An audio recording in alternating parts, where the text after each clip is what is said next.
Guys, welcome back to another Q&A episode with College Hacked. This is my associate, Dr. Lauren Daly, our chief advisor, and I am the CEO founder, which sounds fancier than it should be, of College Hacked, Dr. Clifford Stemmy. We're here to answer your questions. If you have questions or think of questions while watching this video, comment them down below or on one of our other videos, and we read every single question, and I think respond to probably like 90% of all of them, maybe 99%. So without further ado, let's hop into one of these questions. Shoe Gaming LLC, University of Wisconsin, is a competency-based bachelor's program in IT, but I don't see it getting a lot of coverage. Maybe you can do a video on that. Would be very helpful to see another competency-based IT degree besides WGU. We do love WGU. We do. They're great, simple, smooth, straightforward. They are. What are your thoughts on this University of Wisconsin degree? Yeah, I've heard you talk about it before. I haven't looked into it too much, so actually I was hoping that you had something to say about it, but maybe it's a video we should. Okay. That's funny. I thought I had heard you talk about it in a video before, just briefly. I don't think I have. Oh, that's funny. Is this University of Wisconsin Madison? Yes. Okay. So how about I do this? I'm going to do a little bit of research while you answer the next question. Okay, sounds great. All right, well, the next question is Antonio DeJesus, 47, and they say, when looking at the computer science program at WGU versus Thomas Edison, which would be easier to complete? And does the Bachelor of Arts really make a difference compared to the Bachelor of Science? I'm going to answer the second part first because I think the first part would be probably better answered by Cliff because he actually went to Thomas Edison and has a little more familiarity, but Bachelor of Arts versus Bachelor of Science, very little difference. People always get their hat hung up on this, but really it's not a big difference. Typically what it is in a Bachelor of Arts, you see a foreign language requirement, and in a Bachelor of Science, you see an additional science class as opposed to that extra language class or humanity. So it just changes the general education of the degree a tiny bit. The major doesn't change. Nothing else changes about the degree. So very little difference between those two. And then really the computer science program at WGU, I think, is a little more boots on the ground facing. So they're more about work readiness. They want you to leave with skills to be immediately actionable in your first company job. Thomas Edison, to me, is always, their curriculum has come across more as not theoretical, but kind of more about the deeper thinking of things rather than the just doing. That's what I would say about it. I don't know if Cliff has a different answer. I wasn't really listening to you because I was trying to research this. Perfect. We'll get your raw too. I might repeat some stuff here. I think that WGU has a better setup because you're more likely to come out with certifications on the other end. Mm-hmm. Thomas Edison is the most hackable. So if you're like, I need a computer science degree freaking right now, like within the next 3 months, and I already have a bunch of credits and I want to transfer them in, or I want to do like almost nothing but Sophia and a couple study.coms, Thomas Edison can be slightly better. And you might be able to do Thomas Edison for, if not slightly cheaper, at least a very comparable price.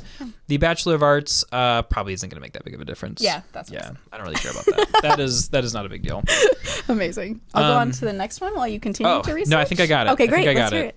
Which, I want some credit, people, because I just researched an entire degree program in like 45 seconds. And that's because I know some things to look for. So a couple of things. Obviously, they're a state school, so they're not for-profit, which is good. Their flexible option has, well, I guess I didn't fully research it, but they do have business administration. Yeah, and I think you'd asked about the IT one, right? Yes. Okay.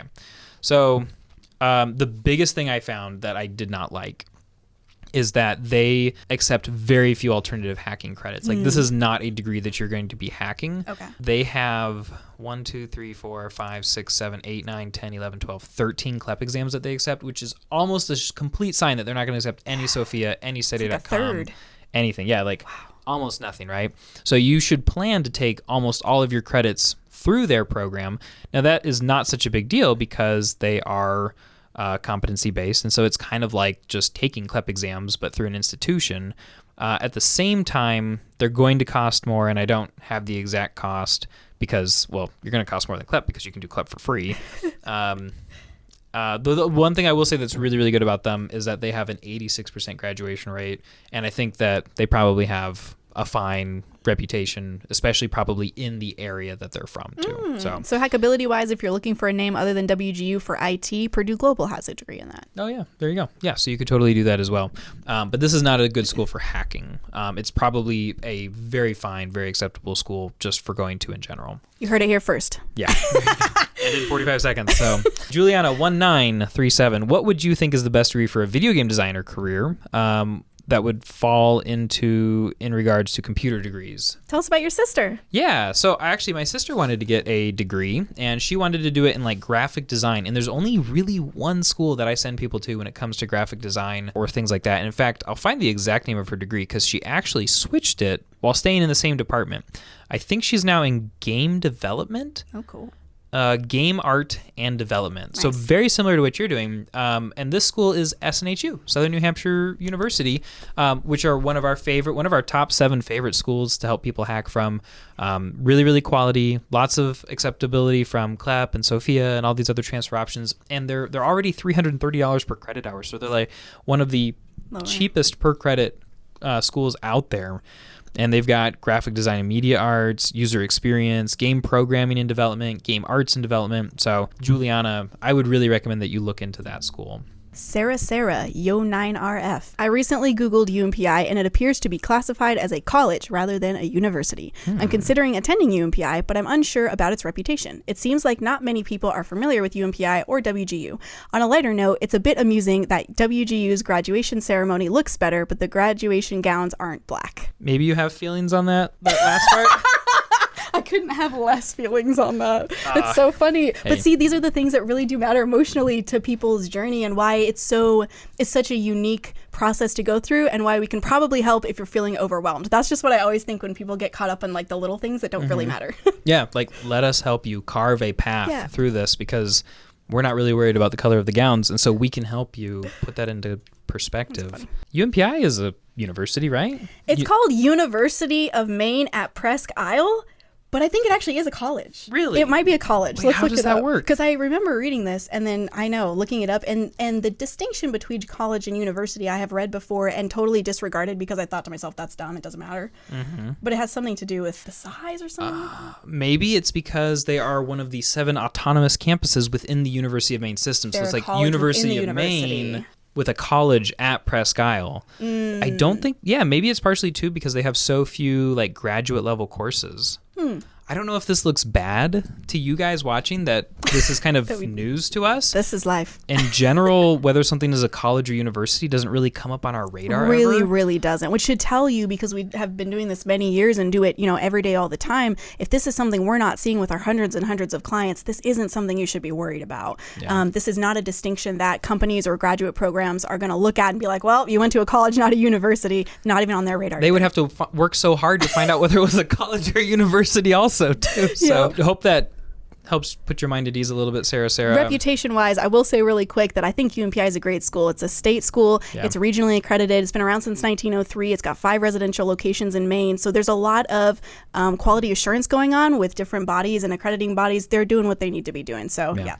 That's well said. Cowboykin 2016. Love this. I am currently enrolled at WGU for my MBA as well. Wish I could find a competency-based master's in English somewhere. Oh my gosh, I know, right? That would be amazing. I was kind of hoping you would know of one. No. So the problem with that, guys, is like when you are looking for schools and you're wanting to know like why don't they have a degree like the kind that I want to go for, is that it's like this funnel where you have like all these people want a degree. Well, fewer people want a master's degree. Fewer people want competency based. And then of the people who want a degree that's a master's degree that's competency based, there is a infinitesimally small number of people who want a competency master's based degree in English. So for those of us who like reading and good literature and have taste, actually, there's not a whole lot going around, which is really a bummer because I think that there's a lot of options. I think there's a lot of value in that. I will say that if you're thinking about getting a master's in English, one of the best experiences of my life was getting it in person. Like if you have a college or university, it would have to be university nearby that offers a master's in English. A lot of times they'll do evening classes, and if you can just go to evening classes twice a week and get your degree slowly, the experience of being in class and having those discussions, so rewarding, so good, so worth it. Daniel Costello, do you think UMPI is worth it if I don't plan on doing CLEP exams or Sophia courses? Yeah. Wow. I'm so happy to deliver low-hanging value to you. Yes. It absolutely is. I mean, if you can get 5 classes done per term, that's only $100 per credit. Where are you going to find that kind of a value anywhere else? That's wild. That's amazing. A single term at Purdue Global, which is the same competency-based sort of setup, is double the price of UMPI. So if that gives you any context for, There you go. Yeah. My employer, Decoy 562, says pays the first 50. Now, this is amazing. This is amazing. Pays the first $15K towards a degree. Then you pay the next $15K. Oh, boo-hoo. Not that this person's complaining, but then they'll share 50-50 up to $45K. So that's $22.5K this person's employer will give them. Amazing. I'm getting my second master's degree.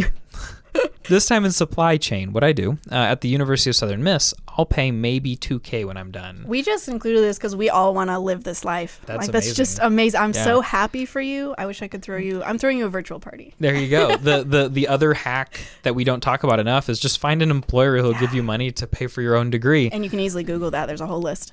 And look at that this person is doing too. Like, they're not putting all this effort and their own $2K into a bachelor's degree. Like, they already have the bachelor's degree. Now, they're using these very excellent education benefits to get a master's degree, because that is really what helps you stand out in a crowded job market. Yeah, second. Yeah.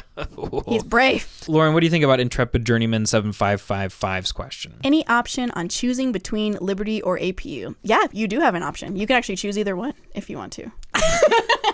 Just kidding. There's a lot of snark in this episode, guys. I think we're both a little. It's the end of the week. It's Friday It's at raining 3:40. outside. The sun hasn't been out in like days. Yeah. I'm going a little stir crazy. We're for both sure. a little tired.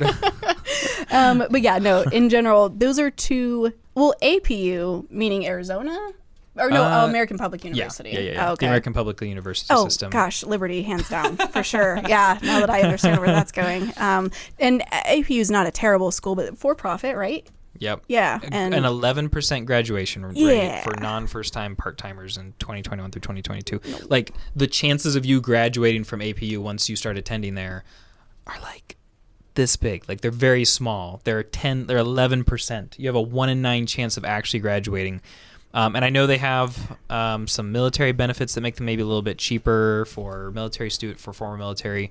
But in general, I just don't see a lot of high quality coming out of there. Yeah. I don't hear of them as having a good reputation, and they have been investigated for stuff in the past that has definitely cast a negative shroud over their name. And so they're not even really highly hackable, are they? I'm pretty sure they don't have like the full extent of what we typically look for, the 90 credits of transfer and I don't think the I've ACE. bothered to look enough, but I have a feeling that you're right on that. Yeah, I because think I again, remember I they're for looked. profit. They're Yeah, not not trying concerned. to help Yeah. students. They're trying to make money from students. Yeah. And generally that's them trying to get financial aid from the government through the student. Yeah, we've had a number of comments telling us basically that we've had viewers who have gone there and they've had a bad experience. Yeah. Sean the Trucker, can you do a video on Excelsior University? I will add it to the list. Thank you for the suggestion. We have a review on Purdue coming out soon, if it hasn't already come out. And I have really thought about Excelsior. I think I've done Charter Oak, so it feels like I should do Excelsior as well. It does kind of feel like that. Excelsior is not my favorite option just because I hear a lot of horror stories, but for the people it works for, it really works for them. Yeah. If you have like 150 credits Yeah. in the bank that you're coming from another school and you want to graduate super fast, it's worth rolling the dice at Excelsior. Yeah. Next question is Fadi Sami, or maybe Fad is same, 6124. Thank you, sir, for your info. International online students can also get financial aid? And Unfortunately not. Yeah, you have to be a U.S. citizen and have a social security number, or I think you can do it with a green card number maybe. okay. I'm not sure on the depth on that, but I mean, if you are international from the U.S., maybe your country offers some kind of financial aid. I'd be surprised if they offered it to go to a school outside of their country. But it's worth checking out for sure. And then some schools too will give scholarships to international students. I was just looking up. I think Purdue actually does this, don't they? yeah, it's Purdue, and then there's another school. Is it Thomas Edison, or is it one of the other ones that does a discount on tuition for international students? It is Thomas Edison. I Oh, think. okay, Maybe. great. Yeah. maybe So you might actually be. It's not financial aid technically, but they do have like a lowered price because they know you can't get financial aid, and they want you to still be able to come. So I think that's awesome. Rodrigo 8959. Do CLEP exams look better on a college transcript than third-party credits? I'm assuming like SophiaandStudy.com. Yeah, I'd say the answer to this is honestly marginal. I'm sure it probably does look better because CLEP's just been around longer and it's been more more of trusted. of a fixture, and it's proctored, right? So any source of credit that has a proctor experience in the process somewhere is always going to be more highly regarded by schools. But the thing is that most people are not looking at your transcripts for any reason. So context for this would be if you're going to go to a prestigious graduate program, then sure, maybe veer more towards CLEP. in pretty much every other instance, I don't think it's going to matter too much. And it's not going to be, because they're all ACE accredited. If you're going to like medical school or something, or like some sort of medical graduate program, might they look to see whether you got labs? I mean, they'll look to see whether you got labs. They typically want them to be residential. Okay. Usually you have to, depending on what level, nursing schools sometimes will take straighter line prerequisite courses, but in general, healthcare especially usually wants your science-specific prerequisites, so not just all sciences, but the ones that they're specifically asking for, to be regionally accredited residential credits. And they do see that when you fill out the applications for those programs, it asks you the form of credit, whether it was residential or online. But you can usually find all that information on the admissions requirements for the grad program, and so you can plan that in advance. Plan ahead. Culinary Kid 92, a question I thought of regarding college hacking schools. How are they at job placement? Do they have connections for internships? Ooh, interesting. Some of them do, right? Like I know Liberty's got like their career center, and so you can like talk to a career center advisor, and I know like I still get emails from when I was a student at Liberty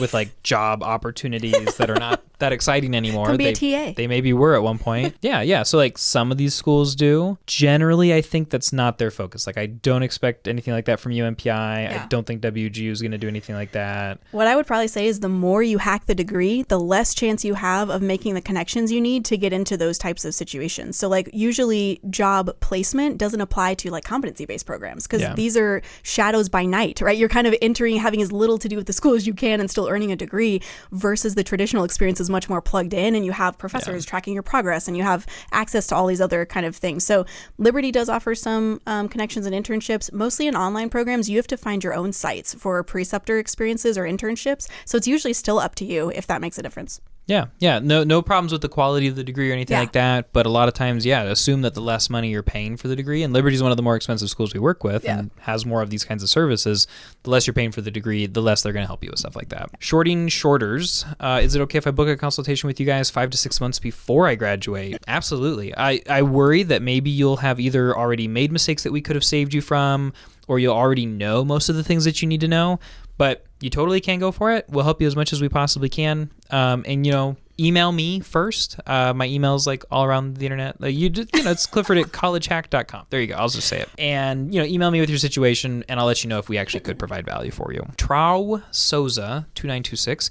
Can you do a video on Nexford University and whether it's a good school? Yeah, so I looked into this school after this comment, and it's not a bad school. From what I could see, they had no crazy legal history or anything like that. They do accept 75% of the degree transferred in, so 90 out of 120 credits, and they do work with ACE sources. So they say the one big drawback that I will bring your attention to, even though the school checks all those boxes, they don't have any externally facing charts for equivalencies from those sources. So like Sophia and study.com, usually if you have a school that on the surface says they'll accept all those things, but then doesn't tell you how they'll accept them, you're kind of looking at trouble down the road, because it's going to be a situation where you have to appeal every class that you try to bring in. There's not really a set experience or a set standard protocol for how to transfer those in. So it depends on what advisor you get, and it can kind of just be a bad experience. So what I would say is it looks like a good school on the surface, but you might want to do some more research about how they accept those sources of credit. Good advice. Smith Lynn M4532. My first session with UMPI, I barely completed my first 2 courses. That's a rough situation to be in. It happens. If I had to guess, it's probably not because you weren't a good student. It's probably just because you had a lot of stuff going on. Now I'm in my second session, which started October 20th. I'm on my 6th course already, with 4 of those graded and completed, and the other 2 I'm at my final assessment. I want to complete 10 courses by 12/13/2023, which means that we're already past that timeline. Smith Lynn M, how did you do? Please, if you're here and you watch this video, we want to know how that went. And let me do some math here real quick. Like if you were just finishing up 6 courses, $1,500 divided by 18 credits means you were paying $83 per credit hour. Dang. That's a win, even if you don't get another credit done this term. That's amazing. Yes, that is amazing. If you have success stories, guys, like we want to hear them, and they might be posted on a video like this too. Yeah, they feed our souls, so definitely tell us your stories. They keep us going when the YouTube algorithm when is the schools tough. are yelling at us. Yeah, when the schools are mad at us.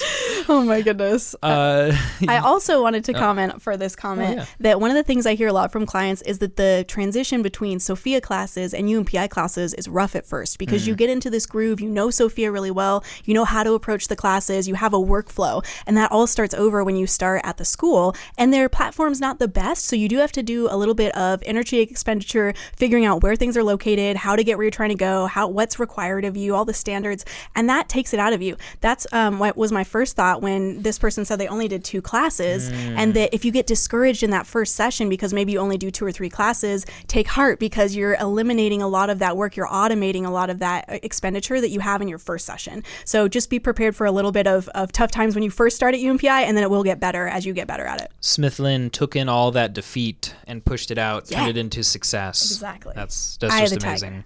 Yeah. If you can do UMPI in 2 terms, more power to you. Like, I think that's amazing. Typically, I try to set people's expectations a little low, and I'll say, hey, 3. if you can do it in 3, that's probably what you should aim for.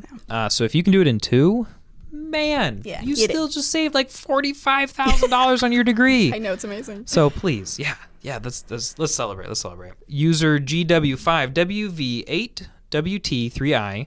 It can indeed be confusing when a degree certificate mentions diploma for bachelor's graduation. In some regions, this discrepancy in terminology can cause misunderstandings, as the word diploma might not typically denote a degree in certain countries or educational systems. In my country, the term diploma is not synonymous with a degree.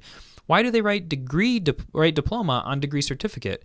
UMPI also write diploma on degree certificate. That's very fair that there are different norms and systems in other countries. I think this is just kind of an American thing, right? It is. It's definitely just a cultural thing, and it doesn't really have any impact. It doesn't mean something different, like college versus university does mean something different technically. But yeah, this, for at least in the U.S., doesn't mean anything different. So. Yeah. Too honest for you. You guys should review Bellevue University. I graduated from there. They transfer associate degrees as a whole as well, which is pretty cool. That is pretty cool. What do we know about Bellevue University? I don't know much, but actually they've come up many times in the comments, which is why I finally included this one. Okay. Because normally if it comes up 4 or more times, it seems like enough people are interested that we could talk about it. They are private. I'm seeing a 65% graduation rate. That's good. I thought that they were for-profit, right? They're nonprofit. Oh, okay. Great. Great. Yeah. Transfer policies? Yeah, let's see what their transfer policies are. So Bellevue University. Can't help ourselves. We'll look at CLEP. We'll look at transfer policy. This is live action, super boring Googling. It is. Now you know what we do most of the day when we're not recording content. We're just Googling things. Google things. We make a list of Calling questions schools. and then we call. Oh, wow. They actually promote Modern States on their website. Like, they're like, hey, go and get free CLEP courses and study materials from Modern States. It's a good sign they care about students. Yeah, that really shows that they do, which is awesome. It is. Okay. They actually accept a lot of CLEPs and DSSTs, and it's not just as electives. It looks like there might actually be Specific some general education requirements being hit here. Yeah. For good credits. I'm seeing a lot of like normal average scores. Yeah, they seem to really like CLEP, and they're coming in as specific courses, like you said. Yeah, not just general free electives or those kind of bogus charts. Yeah, no, that's awesome. Okay, well, I'm definitely interested by Bellevue, and I would not say right off the bat that there's anything here that's throwing a red flag. Oh. The price is a little much. The price is a little high. I am seeing $449 per credit hour for online classes. Wow, at the undergrad level. Ooh. Wow. Yeah, and I thought Liberty was kind of expensive at $390. Wow. That's $70 more. My guess is you can probably find, well, my knowledge is that you can find cheaper elsewhere. My knowledge, yes. Transfer policies. If you can transfer in 3/4 of the degree, that makes a huge difference, but that would take a little bit longer to look up. Wait, how many credits can I transfer in? In fact, you may be able to transfer your full associates. Thanks for our generous credit transfer evaluation. You can avoid retaking classes. No, they're not coming right out and saying. Yeah, that's interesting. That's usually a bad sign. Like. Yeah, I mean, I don't see any reason to dislike them. Yeah. Actually, let's look at their graduation rate. They don't look like the most hackable school in the world, but they don't at all look like a bad school. Oh, yeah, 65% graduation rate, which is really, really nice. That's high. Yeah. Seems like a solid school. Yeah. You went to a good school. It sounds like you picked well. Yeah. All right, cool. Thanks for the little adventure there. Yeah, the excursion, a little field trip to Google. Brian Vila. Oh, who I think we answered a question for a little while ago. So. How did he get the 24 upper level credits required as part of the 60 free electives if he only took credits from Sophia? So this was in relation to our video on Michael, who went to UMPI and got done. So this person is basically asking how Michael met his upper level requirement. Generally, you want to take the 10 classes that are required at the school as your upper levels, because that's just the easiest thing to do, and the school already offers them. There's usually a lot of options that don't require prerequisites, which is everybody's first question. Can you get into the upper levels if you don't have, the prereqs? But yeah, there's a lot of finagling options for that. And then also for UMPI in particular, there are 3 classes on Sophia that transfer into UMPI as upper level credits. Only 3, but there are 3, which means you can get away with 7 classes that are upper level at UMPI, and then outsource the other 3 if you need some prereqs for specific classes that you want. And Hacking Degrees is full of little trips and traps like this, things that'll if you don't know you have to know what the problem is. Some people go into it, they don't even what's an upper level credit? I didn't know I had to have 24 of those. Yeah. And they totally miss it. Or they know there's a problem, but they don't know how to solve it. They don't know which Sophias will come in as the right option. So, if you're wanting to hack an entire UMPI degree with nothing but Sophia and UMPI, we can help you with that. And at the same time, we can help you avoid a lot of little hassles and hours of research you might have to put in. Hotwireman49 says, what the heck is a rubric? This was in response to your video with Michael, where Michael was talking about his strategy. And he was saying that when he starts a UMPI course, he opens the rubric and the final first, so that he knows what's going to be required of him and knows how to tailor his learning along the way. And I think this was a joke, and I thought it was funny. But now that I've over-explained it, it's no longer funny. So. What the heck is a rubric? We need a shirt. That would be amazing.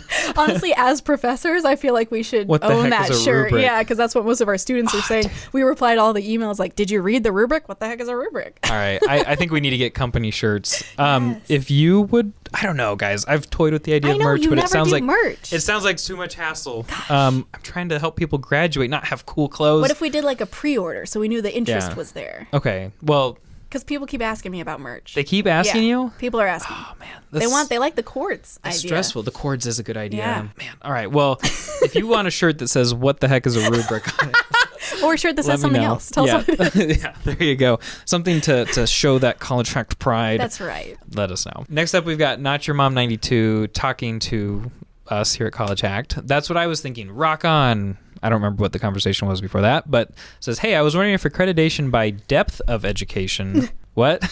Department of Education? Oh, my bad. I should have recognized that. And others could be a topic for a video. How much it matters or not. I noticed U of Phoenix is accredited but not liked by this channel, while maybe the others that are recommended aren't accredited. I tried checking, but my research skills may not be that good. Yeah, great question. What are we getting at here, Lauren? Yeah, 2 things I want to say about this. First of all, we will never build you a plan to go to an unaccredited school. It has to be a regionally accredited school. We personally won't put our names on anything that's not going to a regionally accredited school. We just don't want that for you. It's not going to get you ultimately where you want to go.